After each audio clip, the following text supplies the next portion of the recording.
两个人都有心，我们让时间能够去证明这一切。你要知道，对方他一定也是带着这样真诚的心来找你，你也要是这样。即使里面可能有不合的地方，或有冲突的地方，或矛盾的地方，这都是让我们更加了解彼此自己。你要能够打开你的眼界，打开你的心，去接受这个成长来到你的生命里。当你愿意这么做，他们说这个魔法，这个奇迹就会因为你而发生。你必须要把你自己巩固在一个你是一个很独立、很完整的状态跟心态，还有这样的个性才可以。因为只有这样子，你才会吸引这个跟你交手的相关众会人数来到你的生命当中。你没有通过这个死亡牌卡的考验，你在用过去的模式做现在的事，你在用过去的人比较现在的人。一只蜘蛛它困在这个蜘蛛网上，蜘蛛怎么可能困在蜘蛛网上？这个蜘蛛网是它自己结的。不要过分想太多，你不会被困在原地，你不能自己困在原地。Hello， 各位水瓶座，各位昂贵贵的朋友，大家好，我是 Jane。今天这个影片呢是要给这个水瓶座的朋友们的正能量运势牌卡解读。那正能量运势牌卡解读呢，它没有任何时间上面的限制哦，所以呢，如果你不是在首播的时候看到这一则影片的话，我会建议你前后推敲3个月，或者是以你当下看到的这个季节为主。OK， 那接下来我们就要来跟大家说明有关于正能量运势牌卡解读的整体架构跟流程。首先呢，正能量运势牌卡解读分为上下半场，上半场的部分呢，我们会来跟大家分享有关于每个月份的能量场的一些概况，以及呢每个月份你有哪些实际要学习的课题。接着呢，我们就会进入到下半场的延伸牌卡解读。那在下半场的延伸牌卡解读呢，我们会用宇宙的验证牌卡来验证我要告诉你刚刚上半场的这个每个月的这个能量场的细节、症结点，还有额外的补充说明啊。那呢，我们也会来分享在每个月份你有哪些需要加强的思维观念、提升的人格特质，以及实际要去练习的一些行动。最后呢，我们会用这个大家最喜欢的天使跟宇宙传讯的部分来听看看呢，天使跟宇宙有什么样的讯息，希望透过传讯者我以口说表达的方式呢，来告诉我们水瓶座各位这个昂古贵的朋友，好吗 ？OK 哈，好，那我们话不多说，就准备进入到这一次你的这个正能量运势牌卡解读。首先呢，大家可以看到呢，在我的桌面上有3组牌卡。等一下我的解牌的过程当中呢，我会采用第1个月跟第2个月还有第3个月的说法。那这并不代表是今年的1到3月，而是在这个季度的过程当中的首月跟第2个月还有最后1个月。那这一张牌卡是代表你整体季度的能量场的总和。那这张黄色的牌卡是你的王牌，也就是说在这个季度的过程当中，如果你遇到任何的挑战或需要一点建议的话，可以来听看看你的王牌底牌告诉你 OK 哈，怎么说好吧 OK 哈。好，来，那我就请各位水瓶座还有各位昂贵贵的朋友稍等我一下，让我去感受一下你能量场上面的呈现跟细节好吗 OK 好，请稍后哦Hello， 大家好，我是Jane，非常感谢所有愿意在影片下方留言反馈以及按赞分享的观众朋友们，因为有你们的支持，才会有我的存在。所以如果呢，你还想要收听更多不同多元丰富的精彩内容，请你一起来收听我的主题广播节目，以及订阅我的电子报，就会收到最新的第一手消息。那如果呢，你还有其他的问题，也欢迎你点开影片下方的资讯栏，就可以找到所需要的答案。接下来就让我们一起来收看今天精彩的影片内容吧。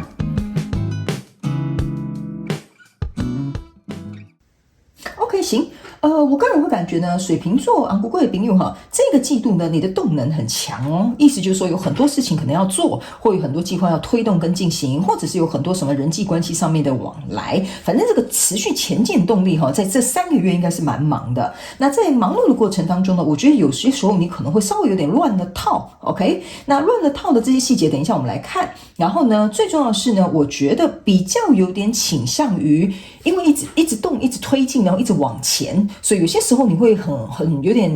突然好像有点失去一个准哈，就有点像说我这样真的是这样子真的是好的吗？哈，这个方向真的是正确的吗？可能会有一点点自我怀疑，跟有点不太确定这样的投入、这样的行动、这样的推进是好还是坏 ？OK 哈，所以呢，我们一起来看一下每个月的这个概况，好不好啊？来，首先呢，在第1个月份的过程当中呢，你抽到的是权杖6跟权杖国王，还有宝剑国王。那这3张牌卡在你第1个月份能量场出现的时候哈，其实我觉得是蛮好的。为什么呢？来，首先呢，这个权杖6加上权杖国王象征的是权杖7，意思就是说，在第一个月份你有一个交手的相关状况、人事物、事件、梦想或目标，甚至是关系。OK， 我觉得呢，它都是朝着一个还不错的这个方向去前进。那你这里面如果是2个人的，比如说你有合伙人的，你有另外一半的，就反正会牵涉到另外一个人，或者是甚至另外3个人因为我感觉是2到3个人左右那我会觉得你们的方向是蛮一致的就是说你们在这件事情看法是一致的，所以才会推动的蛮顺利的。OK， 然后呢，在这个过程当中呢，我觉得你们彼此之间也会英雄惜英雄，或者是比如说2个人都很心甘情愿的想要去保护这个你们想要共同去创造的东西。那当然这个你也可以自己一个人只是我会这个看影片的人这个水瓶座很多，所以我都会尽可能把讯息带到，那请你们截取适合你们的，套用在你们的生活场景当中，角色也可以做一个互换，好吗？如果你不了解，请看影片下方资讯栏的说明。 OK， 好，那在这样的状况当中呢，不管你是自己一个人在做这件事情，或你有其他的这个团体或人物角色牵涉进来呢，我都会觉得这是一个蛮好的一个怎么说呢，蛮好的一个意象。再加上呢，你看你骑的这匹独角兽我会觉得你们2个彼此心里面呢都会觉得哇，这真是不可多得的机会，不可多得的伙伴，不可多得的人选。 OK， 就是你会觉得彼此之间你们2个是彼此互相有这个感觉，就是说我觉得就是很难得看到有这样子跟我一样很有魄力的兄弟或者是比如说哇，我难得终于找到我的天才然后对方也是对你是有相同的这个感觉。为什么呢？因为这个权杖国王加上这个女生骑在这个马上的这个女生你可以注意看到他们的衣服呢全部都是用叶子做的。OK 然后呢，这个权杖上面是有开花的这个意象，这个女生头上还戴着一个就是叶子做的这个皇冠，所以象征的意思说，我们好像找到同道中人，我好像找到我的同类或同频。OK 所以呢，这样子的状态其实对你发展性是非常好的。然后呢，你在跨越这个山头就有点像是我们2个会愿意翻山越岭，或者是为了彼此去做一个妥协、牺牲或者是协调，都是没有问题的。OK， 然后呢，我会感觉如果假设你们这边是2个人的，或者是有你有一个交手的人物的我会觉得有一个人呢，他是比较他的人格特质比较有一点点创意比较多，或者是他比较会做白日梦，但是这个白日梦不是不好那个白日梦，就是他会说那如果假设这样子会不会怎么样就是那种有趣的白日梦，就是他本人是比较有创意的，或喜欢做白日梦的，或他比较对事情相对比较乐观一点点这是其中的一个人的这个感觉。那另外一个人呢，我觉得他比较接地气一点点。 OK 他比较讲究，比较实际啦，可不可行啦，然后有没有什么发展前瞻性啦那你们2个这样子搭配其实是很好的，一个飞上天，一个在地。 OK 所以你们2个可以在是时候把彼此的差异性去互补的很好。所以我个人会感觉，如果在第一个月份你有出现这样子交手相关状况、人事物、事件、梦想或目标的话呢，我个人会感觉这个关系你是可以去把握的。OK， 好，那接下来这边呢有一个宝剑国王，这个宝剑国王呢我会先给你看一下因为这2张牌卡都是国王牌卡，这边呢你可以注意看，这个人呢是一个宝剑国王，然后呢他头上有2只小鸟。 OK 然后呢嘴巴是被一个像白色的布缠绕着。 OK， 然后呢他的这个野兽是黑色的，那这个权杖国王他的野兽呢就是神兽，我们叫神兽是金色的。 OK， 我个人会感觉呢，你们2个之间唯一要注意的一件事情就是说，你们2个互补的都很好，然后呢协调啦、共事啦、运作也都没什么太大的问题。但是重点是呢，有些时候谈到一些彼此之间的黑暗面，或者是缺点，或者是比如说就是必须要彼此有所限制的地方的时候，你们要能够共同去跨越这个关卡。例如说，假设好了，其中有一个人像我讲的，他可能比较喜欢做白日梦，另外一个人他比较接地气。 OK， 那比如说接地气的人跟他讲说，好了，我知道你很有创意，不过我觉得我们应该要这样做，你不要老是想那些有的没有的那这个可能就会去有点像是不能说攻击到对方但是有点像是把事实讲出来，就像这个宝剑国王一样，把这个事实跟真的欠缺考量这个黑暗面真的去把它讲出来了。 OK，那讲出来的时候呢，你可以注意看这2只鸟，你可以把它想成是比翼鸟，那他们就一个人左边，一个人站右边，这样子，好像就是中间有一个分隔。 OK， 所以这有些时候会伤到你们的和气，或者是有些时候讲话很直接的时候，对方可能会特别的在意。那就像那个有创意那个人就会讲这个很求实际的这个人就说，哎呀，你就是这样老古板啊，你就是这样脑袋不灵活那这个东西就会造成你们之间原本差异其实互补是一件好事，可是有些些时候把一些黑暗面跟实际要考量的层面或比较现实的层面拿出来讲的时候，你们可能偶尔会有冲突矛盾，甚至会有暂时不是很热络的状况。OK 哈，所以这个部分我个人会觉得没有什么不好，我个人是觉得这个是蛮怎么讲？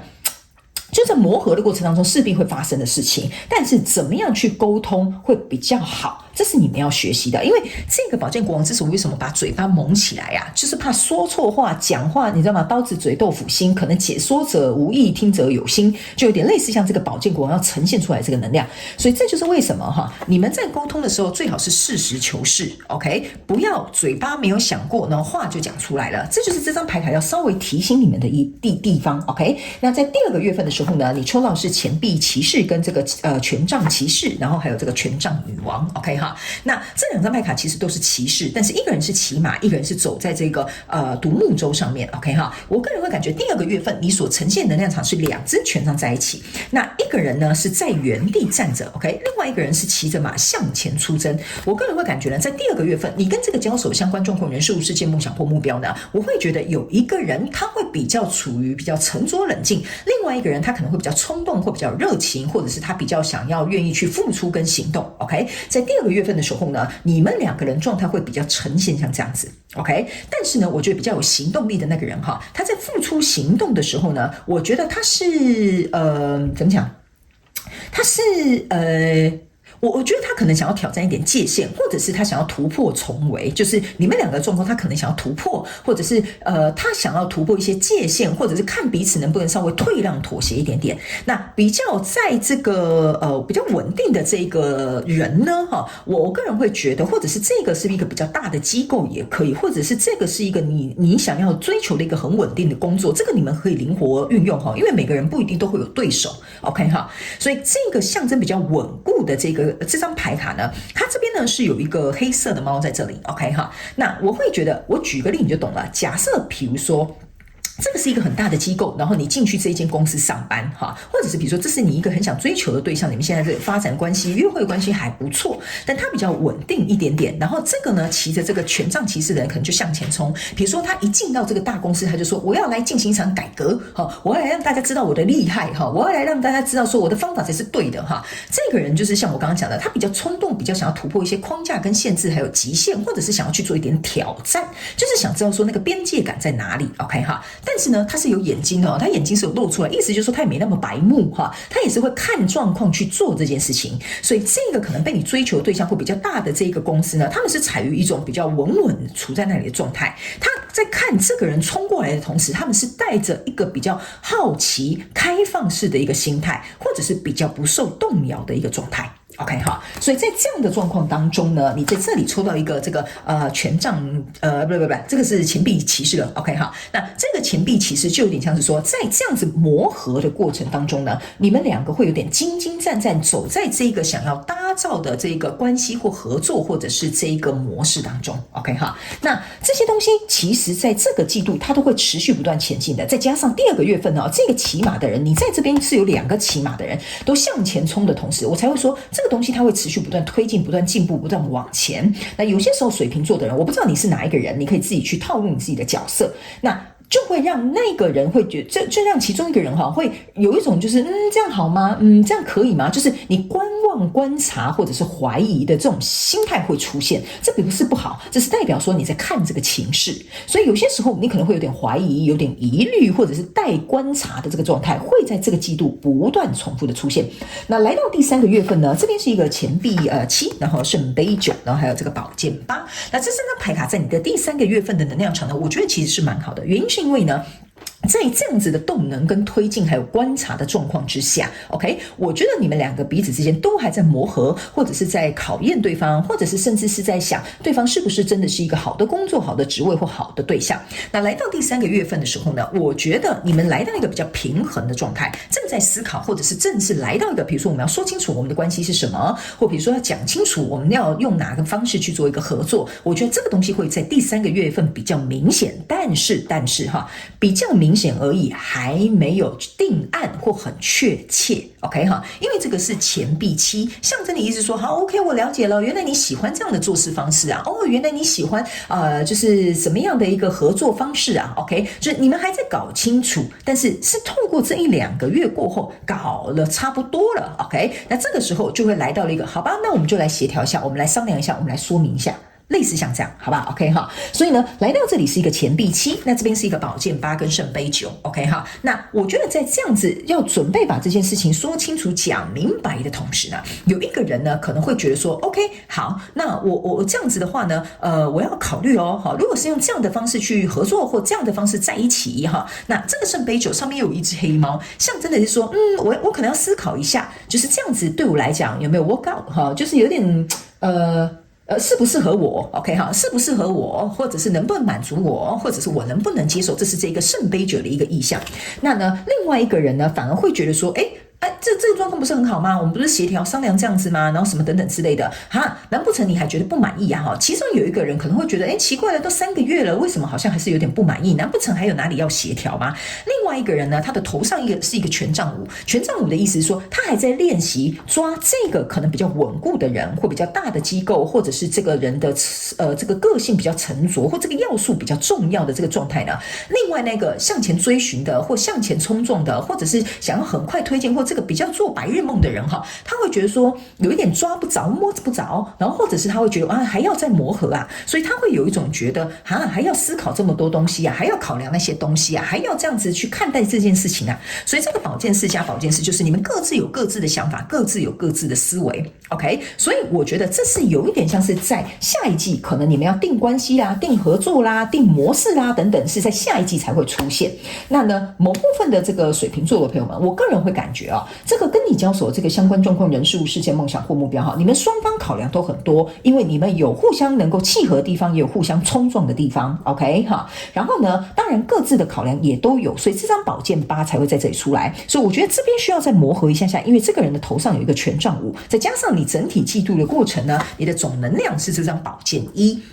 这个宝剑1加上这个宝剑国王，象征的是宝剑2，意思就是说你们两个各自有各自的看法跟立场，暂时还没有来到一个向前推进的一个地方 OK， 但是不要忘了哈，这个宝剑上面是充满着开花结果的，意思就是说这个跟你交手相关状况人数呢，它是值得有机会去落地生根的。那在这里这个宝剑1加宝剑8呢，象征的是宝剑9，宝剑9的意思就是说你们两个人脑袋瓜里都会想这件事情。那宝剑4加宝剑1象征的是宝剑5，意思就是说你们彼此也害怕可能会错过彼此，或者是误会彼此，或者是比如说会不会事情不如我所想，所以你们两个最好的能够去做到这件事情，就是第一，你也不要自我怀疑；第二，你也不要去怀疑对方；第三，你们就公开坦然的去讲。OK， 因为我总觉得你在交手的这个相关状况人数，它是有发展性的。OK 哈，然后只是说你们要找到一个适合你们两个的状态或模式，或者是条件等等之类的。OK 哈，好，那接下来呢，我们来看一下，在每个月份你有哪些需要这个学习的课题，好不好？那当然，我们在看这个学习课题的同时呢，我们会在下半场的这个延伸牌卡解读呢，来跟水瓶座的朋友们进行一个说明，有关于这些各个月份的能量场的细节、症结点，还有补充的这些讯息，也会来跟大家分享有关于每个月份你可能要加强哪些思维以及人格特质，还有这些实际要去做的这个行动，好吧 ？OK 哈。然后呢，最后我们当然也会来用宇宙跟天使传讯的部分来进行一个结尾，好不好？来听看看天使跟宇宙有什么样的讯息，希望透过我来传递给水瓶座昂国贵的朋友，好吗 ？OK 哈。好，来，我来帮你剪个牌卡，我们就准备开始，好不好？来看一下你每个月份要学习的课题有什么。首先，第一个月份要学习的牌卡，这一张牌卡叫死亡牌卡。OK 哈，这张牌卡呢，其实是要告诉水瓶座的朋友们哈，你呢在过去呢，如果已经跟你没有办法同频共振，或跟你处不来的那些交友的相关状况人数，他已经离去了。OK， 我个人会感觉某部分的你在去年的时候应该就处理完这件事情了，所以也正是因为如此，这个跟你交手相关状况人数，他才可以有机会进来 ，OK 哈。那当他进来到你的这个状态之后呢，我个人会有一种感觉，就是说，你在第一个月份呢，如果有一点点在第一个月份，如果开始就有自我怀疑或怀疑对方的这个水瓶座的朋友们哈，我会觉得你要去思考一件事情，这个就是你要学习的课题。OK， 你是因为过去做了决定或选择，或做了一个切割，或者是改了一个什么样的模式 ，OK， 你才会去迎接到这样的人进入到你的生命当中。所以相对的，你不能一直怀念或者是比较过去，就是把现在这个人跟过去的这个人比较，或者是条件做一个比较 ，OK， 因为他们是不一样的东西，不一样的人事物 ，OK， 这是你要去学习的 ，OK 哈。然后还有一件事情，是因为你做了一个接受这个新的交手相关状况人数来到你的生命当中，所以它其实是一个好的开始。你不能一开始就去预设立场或下一个判断，就说对方会不会是这样？他可能是这样哦，我的经验是这样告诉我的哦。那这样子的话，他们说你并没有让你的旧有的这个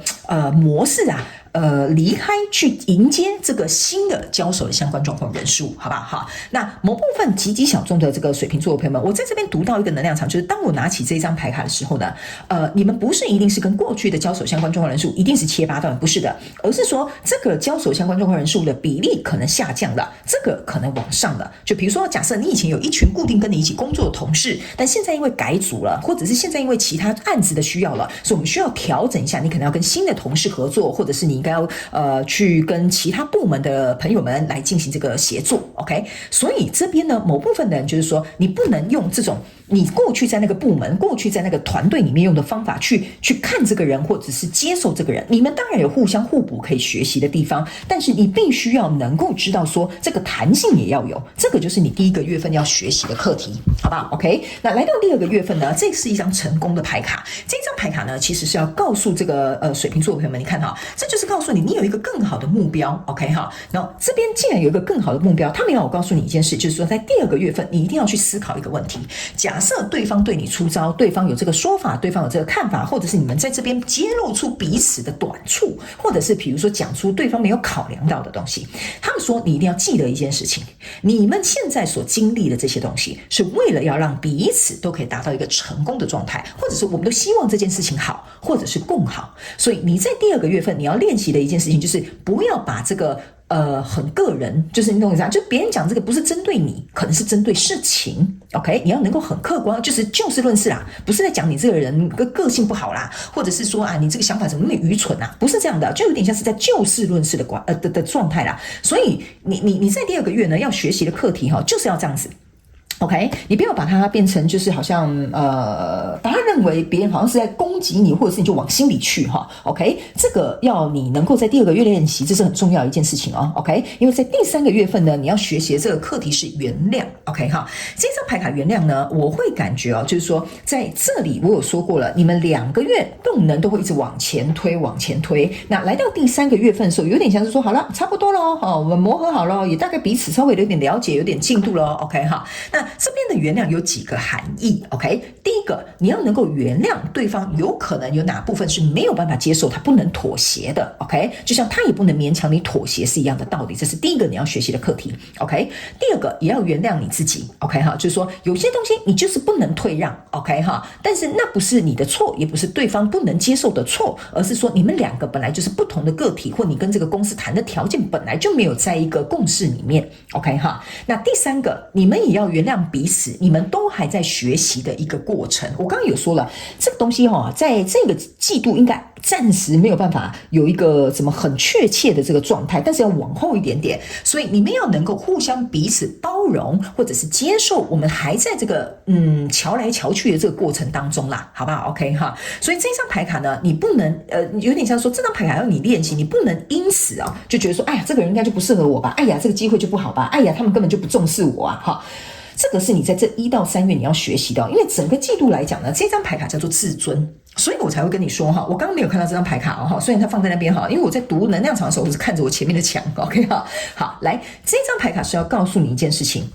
如果在整个季度的过程当中，你被你的自尊控制啊，比如说他凭什么挑剔我啊？OK 哈，他凭什么觉得说我一定要配合他的方式啊？他为什么觉得说他的方法一定就是正确的哈？如果你的这个自尊的这个怎么讲？被挑起来的话哈，我个人会感觉你很容易擦枪走火 ，OK 哈，所以呢，你可能要去思考一件事情，就是说，不是叫你不要你丢弃你的自尊，或者是不要你的面子，不是这样子的，而是这一整个季度的过程当中，你在学习的课题就是说，有些时候能不能为了成就一些大事，不要那么的去在乎一些你自己的 ego 的问题，或者是自尊的问题，或者是面子的问题 ，OK 哈，你的里子里面如果是一个强人的话，你其实根本不会在乎这些比较表象的东西，这是你在学习的一个过程啊，好不好 ？OK 哈，所以这大概是整个季度我们稍微先给你一个概况，然后接下来我们来看一下你的王牌要跟你说什么，好不好？这个王牌呢，象征的就是说呢，如果在这个季度的过程当中，你需要一些建议啦，想要听看看有什么样的说法，你也可以参考这个王牌的意见，好不好？来，能和讨厌鬼相处的人，都是比诺贝尔和奖组还要伟大。OK 哈，这不就在讲你们两个相处的过程吗 ？OK 哈，把自己的想法放下，用假面面对一切。你活在地球，地球就是有那么多的笑面虎、双面人跟拖油瓶。好了，收起自己的脾气，想想那些讨厌鬼，每个人头上都写5000万，他有5000万，你就对他假笑吧。OK 好，这张牌卡就是永远把讨厌鬼当客户对待，这样你就可以说出鬼话了。OK 好，来这张牌卡其实就是在提醒我们水瓶座的这个昂古贵的朋友是要告诉你说每个人在相处的过程当中，都一定会有你喜欢的地方跟讨厌的地方，就像是你本人也一样。OK， 你的王牌要告诉你，你也不可能讨所有人喜欢，你可能就是那个比较天马行空，然后比较有创意的那个人，搞不好别人也很讨厌你这样。OK， 所以有些时候呢，别人可能也会看着你见你这个人就跟你说人话，你比较正常的时候，见你这个人他可能就跟你说鬼话。所以呢，他们要告诉你放轻松一点点，不要把这个往心里去，因为有些时候我们就是会打哈哈，说一些笑话，然后就是冷一些消微但是呢，我们在讲正经事的时候，我们就讲正经事，你就把你的精力跟时间放在你们真正要去讨论对这个跟你交手相关状况人事物有发展性的这个状况就好了。其他的时间就请你以这种轻松快乐的方式去迎接，这样就好了。然后呢，不要去怎么讲？不要去多想，也不要去怀疑。然后呢，该真诚的时候保持真诚，该幽默的时候，请你保持幽默，好不好？OK， 所以这张牌卡就是要给这个水瓶座的这个王牌要给你的建议，好不好？接下来呢，我们就要准备进入到下半场的延伸牌卡解读了。那下半场的延伸牌卡解读呢，我们会用宇宙验证牌卡来验证每个月的一些细节、症结点，还有额外补充的讯息，还有在每个月份呢，你要加强哪些思维观念，提升哪些人格特质，跟练习哪些实际行动。最后我们就会用天使跟宇宙传讯的部分来进行一个结尾 ，OK 哈。所以如果你也想加入我们下半场的延伸牌卡解读的水瓶座的朋友们呢，我们延伸牌卡解读的连结就在这一则影片下方的资讯栏，点进去之后呢，就欢迎你一起来参加，好吧 ？OK 哈。好啦，那以上这个就是我们上半场的能量运势牌卡解读，希望呢这些稍微概述的一些这些细节呢，可以提供给我们水瓶座的朋友们作为一个超前部署的参考。非常感谢你来收看我的影片，也希望你会喜欢。那我们就下半场延伸牌卡解读见咯，拜拜。